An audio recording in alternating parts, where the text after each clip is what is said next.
Samantala, nakahiligan na ng marami nating kababayan ang iba't ibang uri ng tsaa. Sa Yunnan, China, alam nyo bang iba't ibang gimmick na nitong patok sa masa? Silipin natin yan sa report ni Mela Las Moras.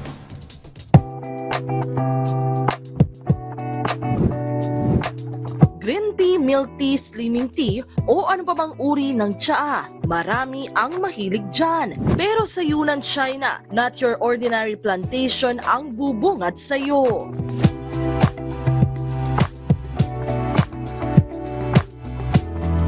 Dito sa Longlin County, may twist ang malawak na tea farms. Instant tourist attraction din kasi ang mga taniman.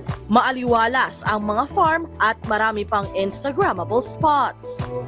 Sa gitna ng mga tanimang ito, may mga itinayuring walkway na tulad nito para ang mga turista komportable ang pagsa-sightseeing at ang paglalakad talaga namang walang hassle.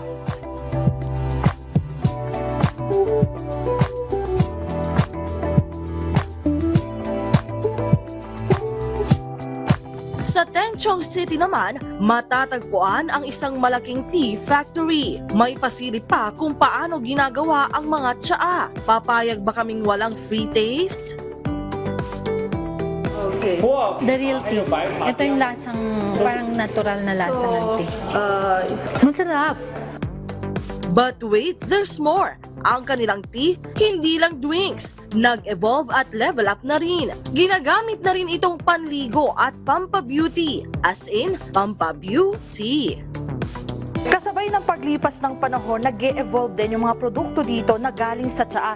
Meron dito nga tea lotion. Meron din ditong tea shampoo, itong mga nakikita nyo sa display. At meron din ditong iba't ibang mga vitamins na galing sa tsaa. Pero wait, there's more. Meron din ditong mga produkto na talaga ng mga magugulat kayo na galing na rin sa tsaa. Tulad na lamang nitong mga nakikita nyo ito. Mga pabango na galing sa tsaa. At ito, meron din tayong sabon na galing sa tsaa. At meron pa. Ito naman yung tea lipstick. Meron ding lipstick na galing sa tsaa.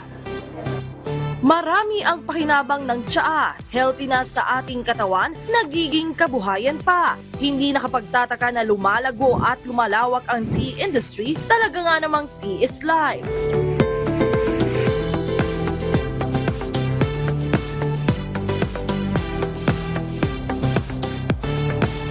Kasama sina Amy Dizon at Eric Dizon, Mela Las Moras para sa Pambansang TV sa Bagong Pilipinas.